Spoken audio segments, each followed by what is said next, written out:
रेखा सुभाष पाटील आणि मनोज लीलाधर वाणी यांनी दोघं मिळून माझ्याकडून 15 लाख रुपये घेतले। अपार्टमेंटमध्ये घर येत आहे वाघनगरला, तर खूप छान आहे बा, तुला 10 लाख रुपये नफा मिळेल, त्यातून आम्ही तुला मार्गदर्शन केलं तर आम्ही 5 लाख घेऊ, तुला 20 लाख देऊ, पण आणि खरेदी झाल्यावर तुला मी फाईल आणून देईल। खरेदी झाली की नाही झाली त्यांनी मला दाखवलं नाही, काहीच दाखवलं नाही। मी 2 महिन्यात त्यांना बोलली तर भाऊ पैसे द्या मला, 20 लाख रुपये तुम्ही नफा देणार होते तर, आणि फाईल द्या, फाईल बी भेटणार आणि पैसे पण भेटणार आहे असं म्हटले ते मला। मी त्यांना 15 लाख रुपये दिले होते। 11,32,000 रुपये मी NFT मारलेली आहे, आणि बाकी माझी बिशी लागलेली होती। बाकी माझी आई माझ्याकडे 85 वर्षाची आई माझी आई माझ्याकडे राहते। माझ्या आईला मुलगा आणि 12 मुली, माझ्या आईला माझी जी शेतीबाडी सगळं माझ्याजवळ आहे, माझ्या आईने माझ्याजवळ पैसे ठेवलेले, आईने पण दिले मला, आणि माझी 2 लाखची बिशी लागली। तुम्ही पैसे मागताय तर त्यांनी काय केलं? त्यांच्याकडे त्यांनी माझ्याजवळ पैसे, मी त्यांना पैसे मागते तर मी मनोजवानीच्या घरी गेली 11 तारखेला माझ्या बहिणींना घेऊन, तर भाऊ तुम्हाला राखी बांधली आहे, मी तुला राखी बांधली आहे, तुम्हाला बहीण म्हटलं आहे, तुला विश्वासावर, तुझ्या विश्वासावर मी एवढे पैसे दिले। तर मनोजवाणीने म्हटलं मी मुंबईला गेला आहे, आणि तो मुंबईला गेला नव्हतो, गाडी तो गॅरेजवर गाडी सुधारत होता। आम्ही रेखा पाटीलकडे गेलो सगळ्या बहिणी, रेखा पाटीलने आतून कड्या लावून घेतल्या, आम्ही रिटर्न येऊन गेलो। मग 14 तारखेला मला मनोजवाणी सकाळी 11:30ला शिव कॉलनीत भेटले। मला ते माझ्या मागे त्यांनी पाठलाग केला, पेट्रोल पंप आहे ना शिव कॉलनीच्या पुढे, तिथपर्यंत मला आडवे झाले। तू माझ्या घरी कसं काय आली? म्हटलं तू माझ्या घरी कसं काय आला पैसे घ्यायला? तुम्हाला पैसे दे, पैसे दिले, विषय संपला। तर मला तो चुकीचे शब्द वापरत होता, मग मी त्याच्यावर रामानंद पोलीस स्टेशनला केस केली तर लगेच मनोजवानीने रेखा पाटील आणि त्यांना बोलवलं। रेखा पाटीलने माझ्या अनोळखी बायांना आणलं, माझ्यावर तेव्हा पण हल्ला केला 14 तारखेलाच 1 वाजता। तर तिथं पण मला पोलीस स्टेशनच्या समोर मारलं गेलं, तरी पोलीस लोकांनीच काहीच केलं नाही त्यांचं आलं।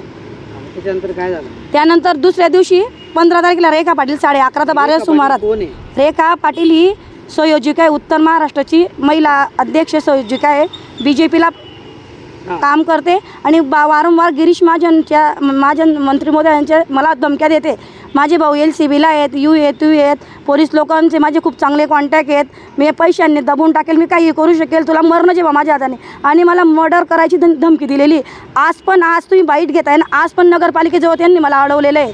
आणि खोटेनगर परवाच्या दिवशी मी बचत गटचा हप्ता द्यायला गेली ना, तिथं बिबा नगरजवळ त्यांनी मला अडवलं होतं, पण मी पळवाट काढून घेतली, तिथून वाचली मी, आणि इथून पण आज वाचली, त्यामुळे मला आज बाईट द्यावी लागते।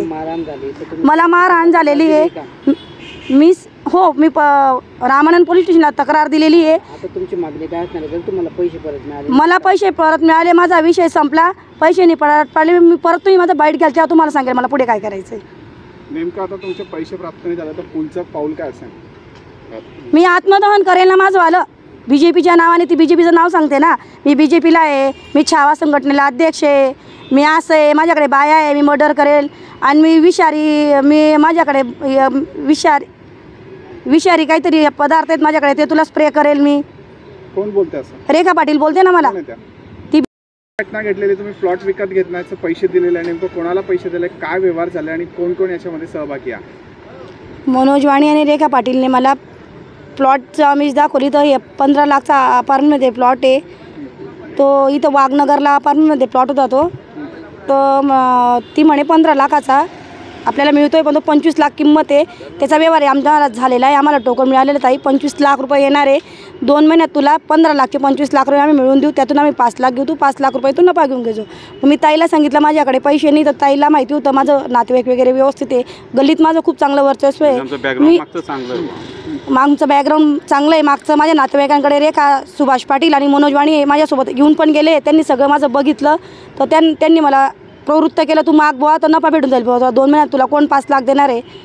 तर मी तयार झाली, तर त्यांनी मला सांगितलं, तर आता खरेदी झाली का तुला कागदपत्र आणून देतो ताई बुवा, आणि चेक वगैरे पण देतो। तर ठीक आहे म्हटलं, मग 2 महिने झाले, मी त्यांना पैसे मागितले, म्हटलं का गं बाई 2 महिन्याची बोली होती, तुम्हाला टोकन भेटलेलं, तर तुम्ही मला तो 15 लाख वापस करा तुम्ही माझीवाले, तर ते सांगतात 1 रुपया पण भेटणार नाही तुला। आणि दोघं जण रेखा मनोज पाटील, रेखा सुभाष पाटील ही उत्तर महाराष्ट्राची संयोजिका आहे, तिला BJPला आहे, ती BJP पद, आणि गिरीश महाजन यांची धमकी देते, पोलीसवाल्यांची धमकी देते, पोलीस लोक माझे भाऊ LCBमध्ये माझे भाऊ आहेत असं सांगते, मला वारंवार धमक्या देते। आत्ता चालू लाईव्ह पण ती नगरपालिकेजवळ उभी होती, मला अडवलं, परवाच्या दिवशी पण तिने मला, मी बचत गटचा हप्ता घ्यायला गेली ना बिबानगरजवळ, तिथं बायांना घेऊन मला अडवलं, पण मी मागच्या साईडून पळवाट काढली अशा, आणि माझ्या 15 तारखेला माझ्यावर प्राणघातक हल्ला केला त्यांनी। कसा केला? संत मीराबाई नगर माझ्या घरी लाईव्ह, माझ्याकडे CCTV फुटेज आहेत, आणि सगळं लाईव्ह आहे माझ्या गल्लीत, सगळे लोक बघत होते, गल्लीतले लोक पण येणार आहेत, सह्या वगैरे देणार आहेत. खूप घाण शिव्या काय दिल्या. झालं नेमकं त्या दिवशी? ती डायरेक्ट माझ्याकडे दुपारी 11:30-12ला आली, डायरेक्ट अटॅक केला मला. त्यांनी घरात घुसून मला बाहेर शिवीगाळ केली, मारहाण केली आणि धमकी दिली, तू परत पैसे मागितले तर तुला परत असंच करू. आज काय तारीख आहे? आजची 20 तारीख आहे. 20 तारखेला पण नगरपालिकेजवळ ती उभी होती, पण आम्ही तिथून निघालो, पळवाट काढली आम्ही. कोणी मारहाण केली तिथं? रेखा, सुभाष पाटील आणि इतर बायांना, मी अनोळखी बाया होत्या, किती जण होते ते? 5-7 बाया होत्या. आणि सरिता आता तुमची मागणी काय असणार आहे नेमकी? आता माझे जेवढे पैसे तेवढे त्यांनी मला वापस करावे, विषय संपतो इथेच. तुम्ही पोलीस स्टेशनला तक्रार दिली का? तक्रार दिली, पोलीस लोकांनी माझा काही फॉलोअप घेतला आणि त्यांना, आणि पोलीस स्टेशन समोर सुद्धा मला मारलं गेलेलं आहे. ज्या मनोजवाणीवर मी केस केली, रामानंद मनोजवाणीने मला रस्त्यात अडवलं 14 तारखेला 11:30ला. मग मनोजवाणी मला चुकीचे शब्द बोलत होता, मला सांगायला आता लाज वाटते. तर मग मी रामानंदला तुझी कंप्लेंट करते असं सांगितलं. मनोजवानी तिथे कंप्लेंट दिली, मनोजवाणी आला, मनोजवानीने बाया आणल्या. मग त्या बाईने मला मारलं तिथे रेखा पाटीलला लावून, आणि भाड्याच्या बाया आणल्या मनोजवानीने मारायला. जणांची भेट घेतली होती तुम्ही? मी गिरीश महाजनांची भेट पण घेतली परवाच्या दिवशी, कागदपत्र बी दिले आणि त्यांना मी त्या NOC पण दिल्या. त्या रामानंदमध्ये दिलेलं होतं मी त्यांच्या बाबतीत, त्या केसेसचे प्रत पण दिल्या मी त्यांना. तर या बाईला पदावरून, अशा बाईला पदावर राहायचा अधिकार नाही. ही घरात येऊन प्राणघातक हल्ला करते आणि शेतांचे कागदपत्र मागते, लोकांचे शेतं मोजायला जातात, नाही बी सांगितलं तरी कागदपत्र दाखव, जबरदस्ती करतात. काय सांगितलं गिरीश महाजनांनी? काय सांगितलं तुम्हाला? त्यांनी सांगितलं तुम्ही टेन्शन घेऊ नका ताई, आम्ही करतो बा, पुढचं काय करायचं आणि नाही तर म्हणून मी तुमच्यावर तुम्हाला आता पैसे जर मिळाले नाही तर काय पुढचा पवित्र असणार आहे? ते मी तुम्हाला पुढच्या याच्यात सांगेल ना, बाईटमध्ये. मला काय, आम्हाला काय आत्मदान केल्याशिवाय पर्याय नाही. आम्ही आत्महत्या करू BJPच्या नावावर. थांबा एक मिनिट. एक